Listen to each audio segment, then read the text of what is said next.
అంటే నీ మతంలో ఉండి నీ బ్రాహ్మణిజాన్ని ఫాలో అవుతూ మీరు సస్తే డప్పు కొట్టాలి, మీరు సస్తే బొంద పెట్టాలి, మీ మతాన్ని మేమే మొయ్యాలి, మీరు మాత్రం హాయిగా పైనుండి ఆనందపడాలి. ఇదా నీ మతం మాకు నేర్పాల్సింది. అందుకే మేమేమంటున్నామంటే ఒకసారి మీరు డప్పులు కొట్టుర్రి, మేము పైనుంటాము, మీరోసారి బొందలు దవ్వురి, మేము పైనుంటాము, మీరోసారి రోళ్ళు రండి అంటున్నాం.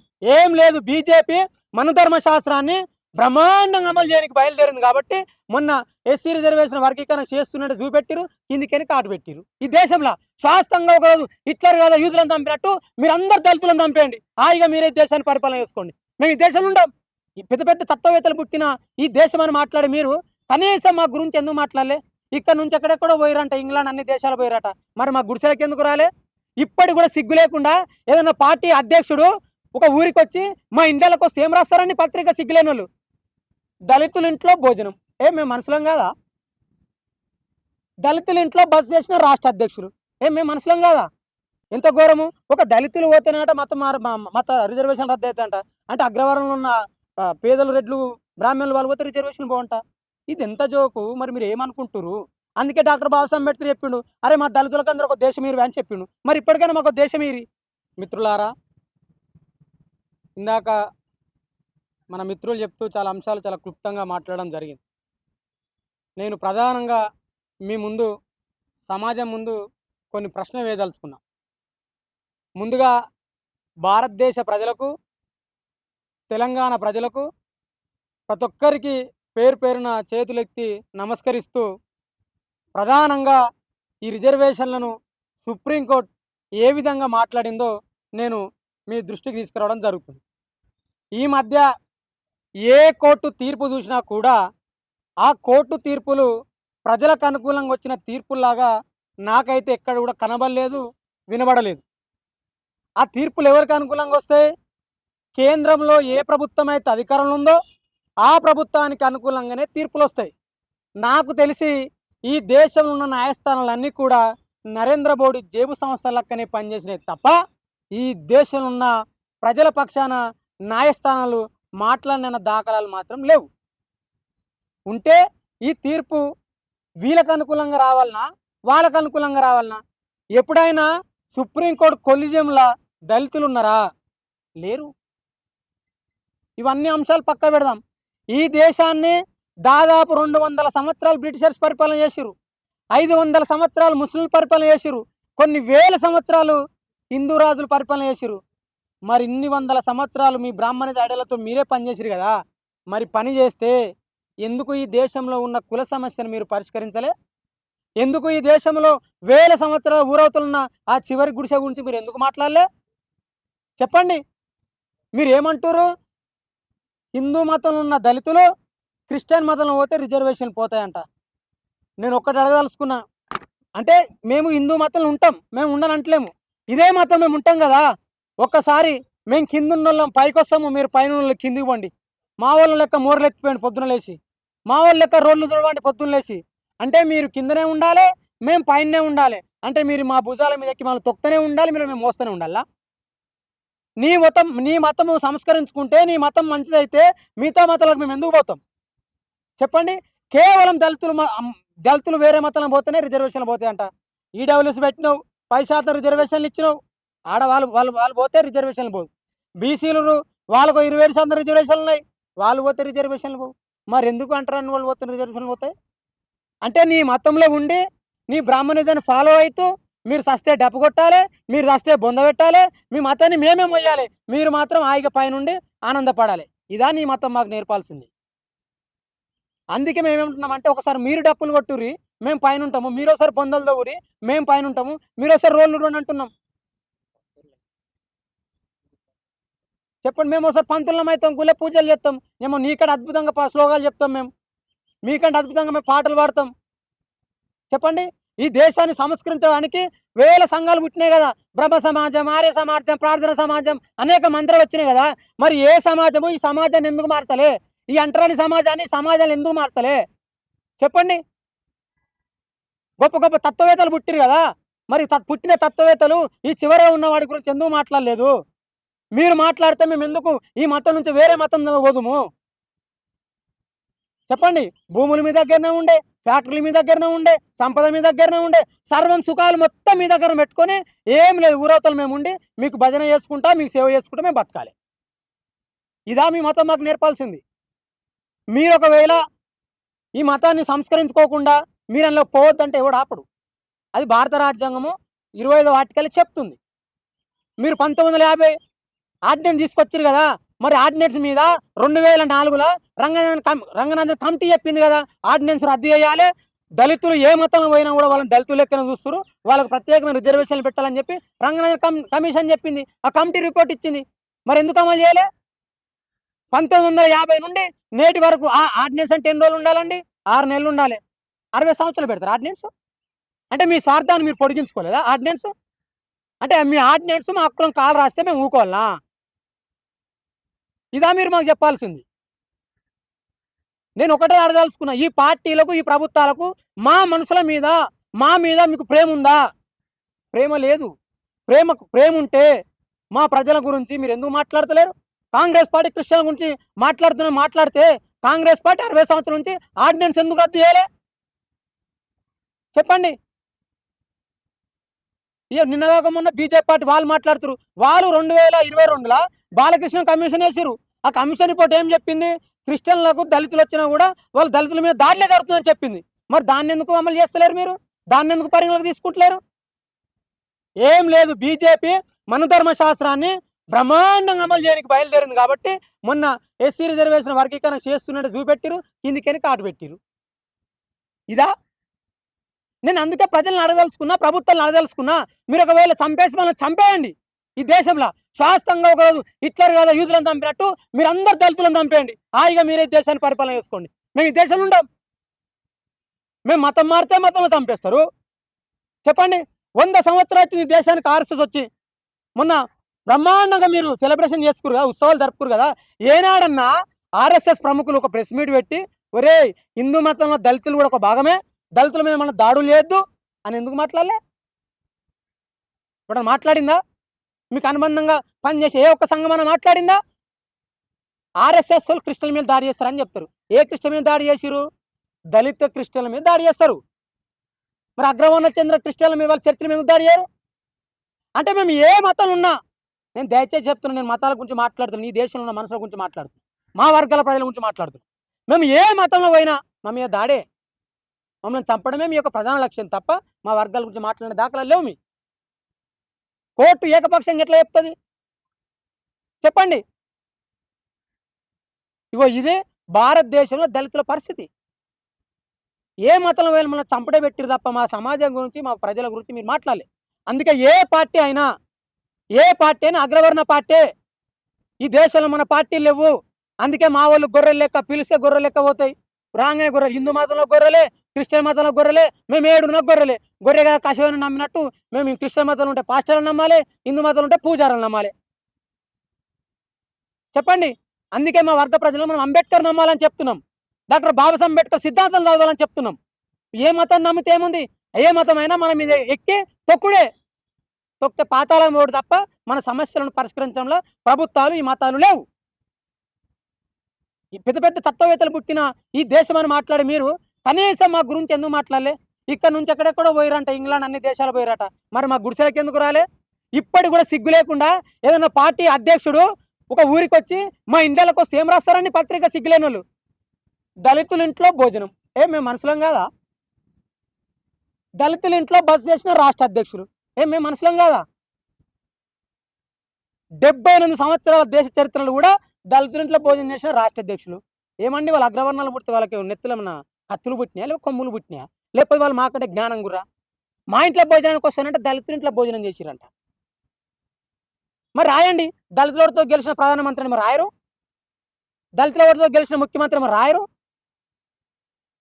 ఇదా ఈ దేశంలో ఏ పాలకునికైనా ఏ మేధావికైనా వాని మెదడు మొత్తం బ్రాహ్మణిజమే. మట్టి మనుషుల గురించి, అంటరాని ప్రజల గురించి, ఈ దేశ ప్రజల గురించి ఎవడు ఆలోచిస్తున్నాడు? మొత్తం బ్రాహ్మణిజం. క్రిస్టియన్ మతంలో పోతే బ్రాహ్మణిజం పోవాలని చెప్తున్నారు. ఈ మధ్య ఎవరో మాట్లాడిన నిన్న వాళ్ళకి చెప్పదలుచుకున్న ఒకటే విషయం, అయ్యా ఏ మతంలోకైనా ముందు అందరికంటే ముందు సొర్రింది ఎవడండి? బ్రాహ్మణ్. ఆయన ఆలోచన ఏంది? బ్రాహ్మణిజమే. అమెరికా గారు ఫస్ట్ బ్రాహ్మణులు పోయిరు. వాళ్ళు పోయి ఏం చేసిరాడా? వాళ్ళ కులాలు ఎట్లుండాలో మళ్ళీ గట్ల పెట్టిరు. ఏం చేయాలో అర్థం కాక అమెరికానికి వచ్చి చట్టం చేసుకుండు. ఇక్కడ కులం లేదా అని. భారతదేశంలో పుట్టిన కులాలు అమెరికాకు పోతున్నాయి, ప్రపంచ దేశాలకు పోతున్నాయి. ఎవరు తోలుకపోతురు? బ్రాహ్మణులు కాదా? మీరు తోలుకపోతలేరు బ్రాహ్మణిజం పట్టుకొని బ్రాహ్మణులు? ఈ దేశంలో ఏ రాజకీయ పార్టీ అయినా, అది కాంగ్రెస్ అయినా, బీజేపీ అయినా, ఏ పార్టీ అయినా అది బ్రాహ్మణిజంతోనే పనిచేస్తుంది. వాళ్ళ మెదడులో బ్రాహ్మణిజం ఏముంది?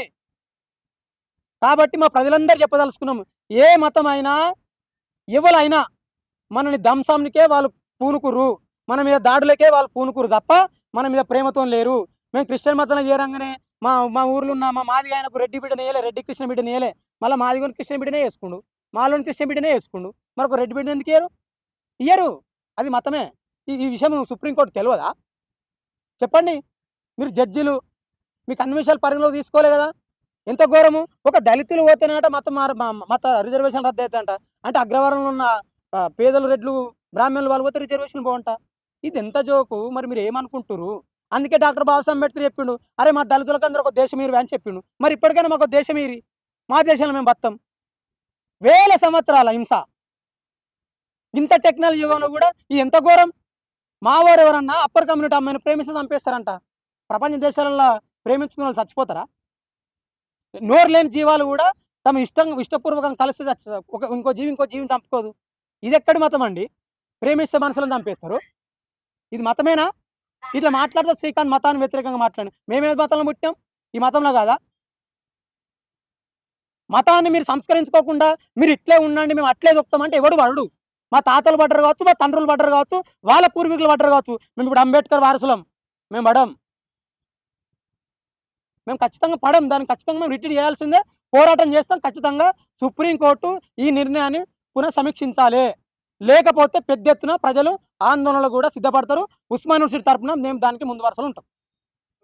కేవలం క్రిస్టియన్ మతం అంటే హిందూ మతంలోనే వివక్ష ఉందని మీలాంటి దళిత సంఘాలు ఈ రోజులు మాట్లాడి, ఇప్పుడు క్రిస్టియన్లో మతం వివక్ష లేదు, కులాలు లేవు, వర్ణ వివక్ష లేదు, అన్నీ లేదు కాబట్టి అందులో పోయినప్పుడు రిజర్వేషన్ ఎందుకు అని సుప్రీంకోర్టు అంటుంది. ఇప్పుడు సుప్రీంకోర్టు మేము ఏమంటున్నామంటే, మేము ఎండ్ల పోయినా మా మీద కులం ఉంది అంటున్నాం. అందులో ఇప్పుడు బ్రాహ్మణులు వేరుగా వాళ్ళకి లేదు. అంటే దళితులు, ఈ దేశంలో పుట్టిన దళితులు ఏ మతంలో పోయినా కులం ఉంది వాళ్ళకు. మేము లేదనుకొని పోయినాం, పోయినాక తెలిసింది అది మాది కాదు, అందులో కూడా కులం ఉందిరా అని. ఇప్పుడు మొన్న ఆంధ్రలో ఎంత ఎంత ఘోరం అది! ఒక క్రిస్టియను చచ్చిపోతే అగ్రవర్ణం మనం ఇంటి ముందుకని పోద్దని చెప్పి ఊరవతలకి తీసుకుపోయారు పొలాలకి. ఆ వీడియో చూడ్రి, ఎంత బాధ అండి! శవానికి కూడా కులం ఉందా? ఇదా? చచ్చిపోయిన శవానికి కులం ఎక్కడిది? ఎవరు చచ్చినా నేల తనంలో కలుపుకుంటుంది. నేలకే లేని కులము నేల మీద పుట్టిన వాళ్ళం మనకెందుకు? చెప్పండి. ఇగో ఇది ఈ దేశంలో ఉన్న పరిస్థితి.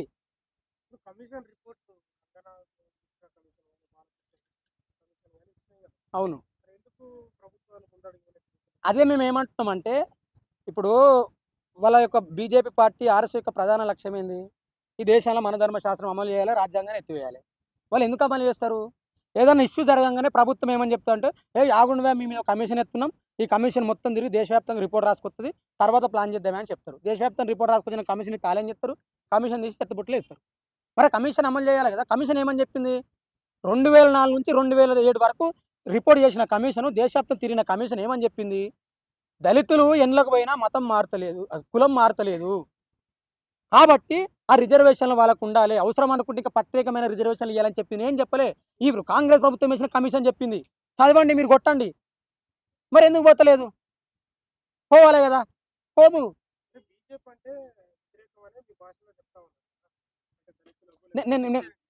ఇప్పుడు నేను అందుకే అంటున్నా, కాంగ్రెసు 1950 నుంచి ఆర్డినెన్స్ అంటే ఎన్ని నెలలు అన్న? 6 నెలలు. 1950 తీసుకొచ్చిన ఆర్డినెన్స్ 2026 వరకు ఉంటుంది అన్న. మన 2014 వరకు ఉంది కాంగ్రెస్. మరి కాంగ్రెస్ మా మీద ప్రేమ ఉంటే మరి మాకేం చేసింది కాంగ్రెస్? కాంగ్రెస్ భయంలే కదా మా దాడులు జరిగినాయి. కాంగ్రెస్ హయాంలో ఒక్కింత దాడులు జరిగితే బీజేపీ వచ్చిన రెండింతలు జరిగింది. ఒకవేళ బీజేపీకి కూడా దళితుల మీద ప్రేమ ఉంటే, మా మీద బీజేపీ పార్టీకి, బీజేపీ ప్రభుత్వానికి ప్రేమ ఉంటే మరి రంగనాథన్ కమిషన్ అమలు చేయమని చెప్పండి. లేకపోతే బీజేపీ నరేంద్ర మోడీ, అమిత్ షా, మన ఆర్ఎస్ఎస్ చీఫ్ మోహన్ భగవతులు అందరూ కూర్చొని ఓ ప్రెస్ మీట్ పెట్టి, చల్ దళితులంతా మనోల్వే, మనం అంతా ఒకటే, ఇగో ఇప్పటి నుండి కులం లేదు దేశంలో, మనం అంతా హిందువులం అని చెప్పి ఒక ఆర్డినెన్స్ జారీ చేయమనన్నా. మేము వేరే మతాలకు ఎందుకు పోతాం? మాకు ఒకవేళ దళితులు వేరే అమ్మాయిని ప్రేమిస్తే కూడా దాడులు చేద్దా తప్పు, వాడు మనోడు అని చెప్పి మాట్లాడు, మనం చెప్పండి అన్న. మొన్న సూర్యాపేటలో మాలబంటి అని చంపేసిర్రు. ఆయన హిందూ. ఆయన ఎవరు చంపిరా అన్న? హిందువులు చంపిరా, ముస్లింలు చంపిరా, మార్వాడీలు ఎవరు చంపిరన్నా? హిందువులు చంపిరు. ఏ ధర్మం ప్రకారం అన్న? హిందూ ధర్మం ప్రకారం కాదు. చెప్పండి అన్న. అంటే ప్రపంచంలో ఏ మతం అయినా ఒక మనిషిని మంచిగా చూడదా? చెప్పండి. భగత్ సింగ్ చెప్పిండు అన్న, కుక్క పిల్లని సంకలెత్తుకున్నావు కానీ మనిషిని ఎందుకు సంకలెత్తుకుంటలేవని, మనిషిని ఎందుకు ప్రేమిస్తామని భగత్ సింగ్ చెప్పిండు. చాలా మంది పెద్దవాళ్ళు చెప్పిరు. ఈ 1950లో వచ్చినటువంటి ఆర్డర్ ఉంది కదా! అసలు ఎందుకోసం కేవలం దళితుల కోసమే వచ్చిందా? ఏమైనా కుట్ర ఉన్నదా దాని వెనక? 1000% నాకున్న అవగాహన మేరకు నేను చదువుకున్న కాడికి దాంట్లో కుట్ర ఉంది. డాక్టర్ బాబాసాహెబ్ అంబేద్కర్ ఏమని చెప్పిండంటే, నేను హిందువుగా పుట్టినా కానీ హిందువుగా చావనని చెప్పిండు. చెప్పి ఆయన ఒకవేళ హిందూ మతానికి కాదు వేరే మతాల్లో పోతే దళితులందరూ ఆయనతో పోగలని చెప్పి భయపడ్డా అప్పుడున్న కాంగ్రెస్ పార్టీ లేదు లేదు ఆయన ఈ ఎట్టి పరిస్థితుల్లో కూడా దీన్ని మనం ఆపాలని చెప్పి ఆడిని తెచ్చినారు. అదే అంతే, అంబేద్కర్ భయపడే. దాని వెనక కుట్ర ఎవడన్నా కాంగ్రెస్ పార్టీ ఉంటుంది. అన్న కాంగ్రెస్ బీజేపీ కాంగ్రెస్ జరిగుడ్ అయితే బీజేపీ త్రాస్పామే, రెండు కలుతాయి. ఈ మధ్య మా ఆయన ఒక ఆయన బాగా తిరిగిండు బీజేపీ అని. ఆయన తెలుసు నాకు తెలియదు కానీ మెడలో నాంబాం వేసుకుని పూజ చేస్తే నడుతుంది. అది కడుతుంది, వీడు తప్పుతాడు. ఆనాడు అంబేద్కర్ తెలియదా? మాట్లాడాల్సింది కదా మరి. మాట్లాడాల్సింది కదా. ఇప్పుడు అదే ప్రశ్న అంబేద్కర్ ఎందుకు మాట్లాడలే? Minority commission Ambedkar member. Ambedkar చెప్పింది. అప్పుడు మెజార్టీగా పీపుల్ మా వాళ్ళు క్రిస్టియన్ మతంలో లేరు, తక్కువ. అసలు క్రిస్టియన్ మతంలో దాని ప్రతినిధి ఎవరు? ముఖర్జీ. ఆయనదే కులము బ్రాహ్మణు. మా వాళ్ళు అప్పుడప్పుడే కదా పోతుంది. మరి చెప్పండి. ఇప్పుడు నేను ఏమంటే, ఇప్పుడు ఏ పార్టీ అయినా ఏ సంఘం అయినా ఎవడు మేధావైనా ఎవరు? బ్రాహ్మణులు గొప్పవాళ్ళే కాదనం, కానీ బ్రాహ్మణిజము గొప్పదా? బ్రాహ్మణుల మీదల్లా బ్రాహ్మణిజం ఎక్కించుకొని బ్రాహ్మణిజాన్ని దేశాల్లో అమలు చేస్తామంటే ఎట్లా? ఈ దేశానికి వచ్చిన ప్రతి రాజకీయ పార్టీ యొక్క అధ్యక్షులు మొత్తం బ్రాహ్మణులే. అప్పటి నుంచి ఇప్పటి వరకు ఈ దేశంలో పార్టీలు పెట్టిన వాళ్ళంతా బ్రాహ్మణులే. మా కోసం పనిచేసిరా? చెప్పండి. ఇప్పుడు క్రిస్టియన్ మతంలోకి పోతే కులం ఆ జాతీయం ఇంకా పోలేదంటున్నారు. పరిష్కారం ఏంది మరి? ఏం చేయాలి? పరిష్కారం ఏం చేయాలని ప్రభుత్వాలు చెప్పాలి. ఇప్పుడు ఆర్డినెన్స్ తెచ్చి కోర్టుతో తీర్పులు చెప్పించిన ప్రభుత్వాలు ఇది చేసి సమస్య పోతుందని ప్రభుత్వాలు చెప్పాలి. ఇప్పుడు మేము ఉన్నామన్నా, మాకు ఏ మతంలో పోయినా కూడా మా సమస్య పరిష్కారం దొరుకుతుందని మేము అనుకుంటలేము. మేము చూస్తున్నాం కదా. 78 ఏళ్ళ స్వాతంత్రం వచ్చి అంతకుముందుకు రాజులు, యుగాలు, త్రేతాయుగం, దాపరాయుగం, కలియుగం అని అన్ని యుగాలు నడిచినాయి. ఏ యుగంలో కూడా మా మా మా వర్గాలకు మా ప్రజలకు విముక్తి లేదే. రాముడి నుంచి నరేంద్ర మోడీ వరకు చెప్పండి. ఏ ప్రభుత్వం అన్నా, ఏ పార్టీ అన్నా, ఏ దేవుడు అన్నా మా బతుకులు మార్చిండా? అంటారని ఇంట్లోకి వచ్చేవారని భోజనం చేసిరా అన్న? భోజనం చేస్తే కూడా దళితుల ఇంట్లో భోజనం చేసిన రాజకీయ పార్టీలు రాపించుకుంటే మేము ఈ దేశంలో బతకాలన్నా సావాలా, లేకపోతే వీళ్ళందరితో మనం చంపేయండి అన్న? మేము బతికినా ఒకటే చచ్చినా ఒకటి కదన్నా. ఈ దేశాన్ని శుభ్రంగా ఉంచేది మేము. రోడ్లు ఊడ్స్తాము. మొన్న ఒక సంఘటన జరిగింది అన్న, సాకులలో పిల్లని చంపేసిరి. సాకులలో ఎంత గొప్పలన్న, సలిబోయ పెడితే తింటారన్న. సలిబోయ పెడితే తిని వాళ్ళ మైలబడ్డ బట్టలను మల్లెపూ లెక్క తెల్లగా విండిస్తారన్న. వాళ్ళు విండుకోవచ్చు కదన్నా. మరి వాళ్ళ మీద కూడా దాళ్ళే, వాళ్ళని కూడా చంపడే. ఇప్పుడు మార్చి 24 తీర్పు వచ్చింది కదా! అవును. చాలా మంది హక్కులను వాళ్ళ బాధలు చెప్పుకోవడానికి రోడ్ల మీదకి వస్తారు. కారణాలు ఎందుకు దళిత క్రిస్టియన్ అస్సలు రారు? ఇప్పుడు కారణం ఏంటి? మా వాళ్ళు ఏంటంటే, నాకు తెలిసి ఇప్పటి వరకు కూడా క్రిస్టియన్ల ధర చేసినట్టయితే నేను చూడలే. అదే వాళ్ళు కారణం ఏంటి? కారణం ఏంటంటే వాళ్ళకి చైతన్యం లేదు. వాళ్ళది ఏందన్నది వాళ్ళు అర్థం చేసుకోవాలి. ఇక ఇప్పుడు కూడా బయట రాలేదనుకో, వాళ్ళు కోసినా కూడా ఎవడు మాట్లాడు. ఇప్పుడు మేము ఎందుకు మాట్లాడుతున్నాం అంటే, మనం ఇంట్లో పోయినా కూడా మనం వివక్ష ఉందనే మాట్లాడుతున్నాం. ఇప్పుడు మేము మాట్లాడితే కూడా మీరు రాకపోతే ఇంకోటి వచ్చి మిమ్మల్ని దాడి చేసి ఇంకోటి మాట్లాడతాడు. కాబట్టి మేము త్వరలో దీని మీద ఒక రౌండ్ టేబుల్ ఏర్పడేద్దామని అనుకుంటున్నాం పెద్ద ఎత్తున. అప్పుడు రాష్ట్రంలో ఉన్న క్రిస్టియన్లు మొత్తం రండి. మేము మాట్లాడుతున్నాము, మీరు మా మద్దతు ఇస్తే ఇంకో బలం చేకూరుతుంది. మేము అందరం మీ బిడ్డలం. మీరు ఏ మతంలో మీరు దాడి చేస్తున్న విషయం మాకు తెలుసు. కాబట్టి మేము అందరం రౌండ్ టేబుల్ పెడతాం. మీరు పెద్ద ఎత్తున పాల్గొనండి. మనం బలం మీద చూపిస్తే అప్పుడు ఈ ప్రభుత్వాలు ఏమైనా ఆలోచిస్తే తప్ప, మీరు ఎక్కడ వేసిన గొంగడు అక్కడ ఉంటే మాత్రం ఖచ్చితంగా తీవ్రమైన పరిస్థితులు ఎదుర్కోవాల్సి ఉంటుంది. చివరిగా మరొకటి మరి ప్రెస్ మీట్ పెట్టారు. అవును. ఈ ఇన్సూరెన్స్ నడుపుతున్న వాళ్ళ అగ్రకుల వ్యక్తులు ఉన్నారు కదా! అవును. వీళ్ళు దళితులు పోతారు కదా వాళ్ళ విషయంలో. అవును. పోరాటం చేయొద్దు, ప్రేమ చూపాలి, కొట్లాటలు చేయొద్దు అని ఆ జాతీయాన్ని నింపుతున్నారు. అందుకే వీళ్ళు రోడ్ల మీదకి రారు, పోరాటాలకు సిద్ధం కారు అని ఆయన చెప్తా ఉన్నారు. నిజమేనా అది? అది నాకు తెలిసి అయితే అది వాస్తవమే. నేను అందుకే ఏమంటున్నాంటే, మా క్రిస్టియన్లు బైబిల్ని ఒక భుజాన మోసిరు కదా, ఒక భుజాన భారత రాజ్యాంగం మొయ్యిరు. భారత రాజ్యాంగం మోస్తే తిరుగుబాటు ఎట్లా చేయాలో తెలుస్తుంది. బైబిల్ మొత్తురు కదా, ఒకసారి భారత రాజ్యాంగం మోసి చూడండి. వాళ్ళు చెప్పేది విన్నారు కదా. మరి నీ తాత భారత రాజ్యాంగం రాసి నీకు హక్కులు ఇచ్చిన డాక్టర్ బాబాసాహెబ్ అంబేద్కర్ ఏం చెప్పిండు ఒకసారి నువ్వు చదవాలి కదా. చదివితే నీకు తిరుగుబాటు తెలుస్తుంది అన్న. పాస్టర్ వచ్చే పరలోకి ఉన్న ప్రభు అని నేను కళ్ళు మూపించే వాడు నేను వాడెత్తుకుని పాయి. ఇక నీకు ఎట్లా చెప్పు? దశభావం అదే నువ్వు ఉన్న భావం గుంజుకునే. అంటే క్రిస్టియన్ల మీద కోపంతో తీసుకొచ్చినానన్నా, లేదంటే దళితుల రిజర్వేషన్ల మీద ఇది క్రిస్టియన్ల మీద కోపం కాదు, దళితుల మీద కోపం. దళితులు ఏడురన్న చివరి గురు. ఈ మనధర్మశాస్త్రం చివరి ఉన్న కాడ స్టార్ట్ చేసిర్రు, వీళ్ళని కొనసాగిస్తురు. ఇప్పుడు మొన్నటిదాకా ఆదివాసులు అయిపోయారు. మార్చి 31 ఆదివాసులు ఖతం. ఇప్పుడు మార్చి 31 ఆదివాసులు ఖతం. మార్చి 24 మళ్ళీ భాగవతం ముందర వేసుకురు. ఇక దీని మీద మళ్ళీ పోరాటం. అంటే బీజేపీ, ఆర్ఎస్ఎస్ స్పష్టంగా ఈ దేశంలో మనుధర్మాన్ని అమలు చేయడానికి పూనుకుంది. అందులో భాగంగానే ఆదివాసులు అయిపోయారు, దళితుల మీద పడ్డారు. నెక్స్ట్ బీసీలు. ఇక మరి బీసీలకు కూడా ఇప్పుడు చెప్పాలి. ఇప్పుడు మీరు ముందుకు రాలేదనుకో, మాకు జరిగిన అన్యాయమే మీకు జరుగుతుంది. అప్పుడు మీ గురించి ఎవడు మాట్లాడాలి? మళ్ళీ మేమే మాట్లాడాలి. అందుకే మనం అందరం కలిసి కూర్చొని మాట్లాడుకుందాం. ఇప్పుడు ఈ క్రిస్టియన్ల మీద రౌండ్ టేబుల్ పెడతాం. పెద్ద ఎత్తున దళిత క్రిస్టియన్లు అందరూ పాల్గొని భవిష్యత్ కార్యాచరణ కూడా ప్రకటిస్తే బాగుంటుందని మేము తెలియజేస్తాం. అన్న ఇంకో విషయం ఏదైతే హిందూ మతంలో ఫ్రీడమ్ డే అని చెప్పేసి క్రిస్టియన్ల గురించి అని అంటారు. సో ఈరోజు దళితుల పైన అంటే ఆల్రెడీ వాళ్ళు హిందూ మతం పోయి అక్కడ మాకు న్యాయం జరుగుతుందని చెప్పేసి క్రిస్టియానిటీలోకి వచ్చిన తర్వాత కూడా ఈరోజు ఇంత పెద్ద నిర్ణయం సుప్రీంకోర్టు తీసుకున్నప్పటికీ ఏదైతే అగ్రకులాలుగా ఇప్పుడు ఉన్న పాస్టర్లు అయితే కొంతమంది చలామణి అవుతున్నారు. సో వాళ్ళు వీళ్ళ తరపున ఎందుకు మాట్లాడాలి? అంటే క్రిస్టియానిటీలో కూడా ఈ కులాలకు స్వేచ్ఛ లేదా?